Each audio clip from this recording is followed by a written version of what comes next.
ส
ุดยอดนักร้องลูกทุ่งหญิงแห่งยุคตั๊กแตน ชลดาชอบเพลงนี้อ่ะน่ารักเพลงนี้พี่ตีก็ชอบเพลงนี้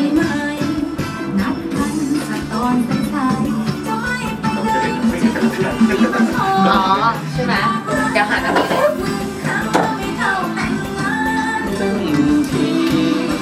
สวัสดีค่ะสวัสดีพี่เอนะคะแล้วก็สวัสดีพี่ดีเจที่อยู่ที่สบายดีเรดิโอเน็ตเวิร์กแล้วก็แฟนคลับที่อยู่หน้าสถานีมารอตั้งแต่เช้าเลยแล้วก็ขอบคุณแฟนคลับทุกท่านที่รอฟังอีกคนใครอ่ะอีกคนใครสวัสดีครับชัดชนกรครับศิลปินน้องใหม่ครับผมสวัสดีสบายดีเรดิโอเน็ตเวิร์กด้วยครับสวัสดีพี่เอด้วยครับสวัสดีพี่ดีเจทุกท่านด้วยครับสวัสดีพี่ด้วยสวัสดีครับ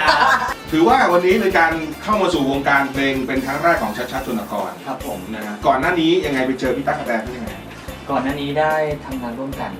ถือว่าเป็นโอกาสที่ดีจากพี่ตั๊กแตนเจอเราที่พี่ชัดได้ทำงานกันอยู่ในเบื้องหลังของเขาครับไม่ว่าจะเป็นการสอนเต้นการทำโชว์